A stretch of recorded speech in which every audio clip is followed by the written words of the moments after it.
Hello again, everybody. Well, today I just wanted to do kind of a little bit more of an opinion piece than any kind of a guide or helpful tips, anything like that. So, what I wanted to discuss is the ESO Plus membership. Now, the game has just finished today. The Sunday, July 9th is the last day that you can log in and get credit towards the free Crown Store boxes that they're giving for some kind of a ESO Plus drive, I suppose.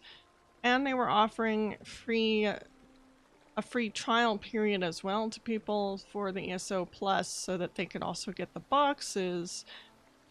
So I just kind of wanted to go over my opinion as an ESO Plus member.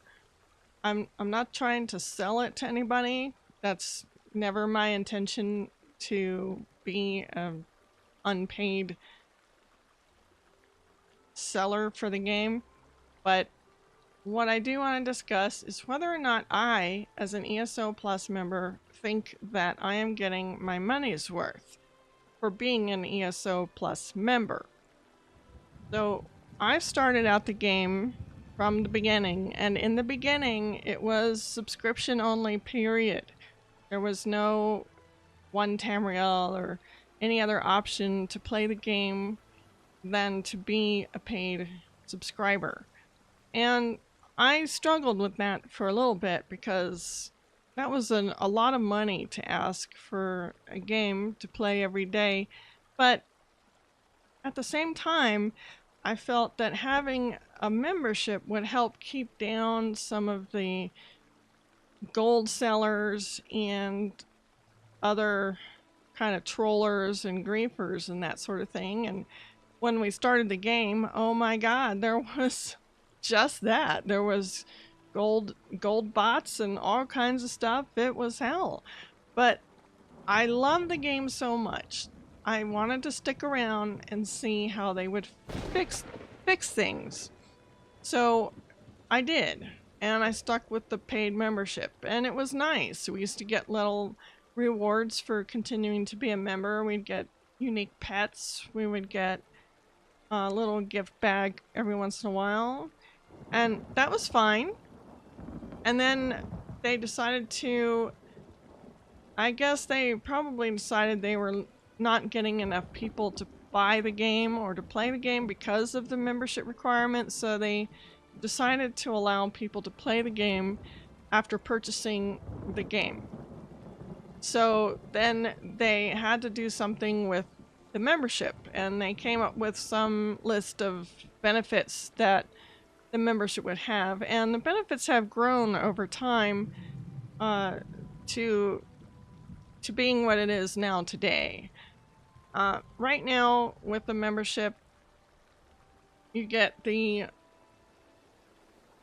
access to all of the DLC.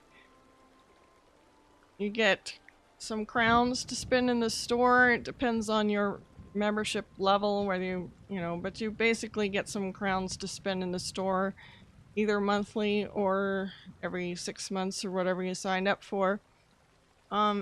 You get the access to the crafting bag, which is pretty much an unlimited inventory for your craft materials. You get access to costume dyeing. Otherwise, you have to pay for the costume dyes in the shop, and then you use them once, I suppose, and then they're gone. You get a bonus to how many furnishing and collectibles you can put in your house.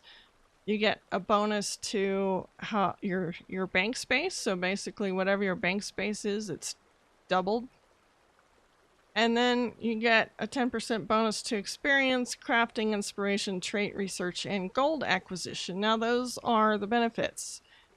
And I have to say that those are very nice benefits. Personally, I'm all about inventory management. So the crafting bag and the double bank space is great. And also the doubled furnishing and collectibles for the housing is good, although I suppose if you're not into the housing, that really isn't gonna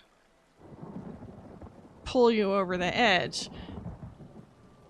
Costume dyeing, of course, I use it all the time. I don't think I could go anywhere without a costume dyed or even armored. It just makes life so much nicer when your armor doesn't look like a muddy, dull looking piece of crap.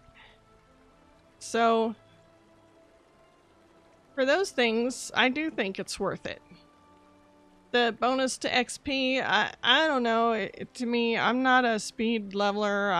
I will take months and years because I prefer the story over getting to the end game. Because why get to the end game? I want the game to continue to go on and on. I don't want the game to actually end for me. I don't want to be left with nothing to do but dungeons over and over again. And that kind of brings me to the DLC situation.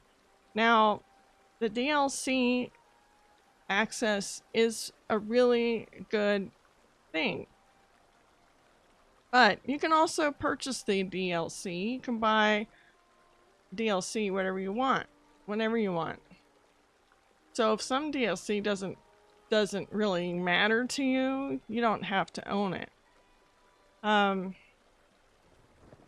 But, you know, you could do this game. You could just spend this much crowns on the DLC and be done with it. And then you don't have to have a monthly subscription or spend any extra money. Because the other thing about this, though, is well, yeah, I'm spending money for a membership. But then I probably spend as much money, if not more, than what the game costs just to buy costumes, pets, and other fun stuff, and housing, and that sort of thing. So, am I saving money? Probably not. The DLC. Now, this kind of came up among the ESO Plus members when the Morrowind expansion came out, because I've played the Morrowind expansion now. I've done all the stories. I've pretty much got all of the achievements. And again, I am here with new characters that I can go back and repeat stories for and level. And then there's the dungeons. And so, yeah, I'm back here to the point where, okay, it took me probably a week with a friend to go through all of the content for Morrowind. And when I look at the size of Morrowind and everything that's available and to do in Morrowind, and then I compare that to Hrothgar, which was a massive DLC. A massive DLC under Orsinium. That was a spectacular DLC. That was a huge zone with lots to do. And I feel like the content of Orsinium was probably a little bit more complex and more interesting, because basically what you do in Morrowind is you unravel Vivek's story, and then you have 3 towns. You go there and they've got a little story to do. You get some really cool rewards. But do I feel that it was worth paying the price of a new game? No. I feel it was just like I just feel like it was like Orsinium, and that it should have come for free for ESO Plus members. That's just my feeling, guys. They claimed it was an all new game. Okay, yes, you got a warden. So did we pay a whole new game price for warden? It looks like that's what happened. So ESO Plus membership, I am going to keep it because of the crafting bag, because of the costume dyeing. Those are probably the 2 things that I use the most. The extra crowns, I only get those in one bundle every 6 months or so, and then they're gone. It's not enough to buy costumes, pets, and whatnot. You could probably get a couple of things. Now, the bonus event that they're having right now for the crown crates, that's trying to sell you crown crates. So you know, okay, that's cool, but I'm still, I have to admit that I have bought some. I did buy some for I did buy this whole big Dwarven crate thing in hopes that I would get something cool, and I kind of got a couple of the things that I wanted, but what does that have to do with ESO Plus? It's not a benefit. It's just another chance to spend more money and to introduce you to the fun of the game of chance. But I participated because heck, why not? I could get a few more free potions and writer's scrolls and whatever and turn them into gems or actually use them. It doesn't matter to me. So the bottom line to me is the utility portions of the ESO Plus membership. Like I said, inventory, basically inventory and dying. The bonus to experience, I don't care. I could get that with training. I can get that with scrolls. Those are available in many different ways. So it's up to you. I will continue to keep my membership. That is my personal opinion. Whether you should do that or not is up to you. If these things sound like the kind of things that you would like to have available to you at all times, that's up to you. I still enjoy the game. I don't mind supporting it as long as I can. But I also take heart in knowing that if for some reason financial troubles came up and I couldn't continue to put money into it, that I still have a game to play.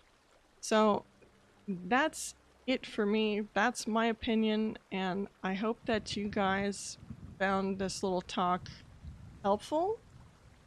It's just my opinion based on my experience.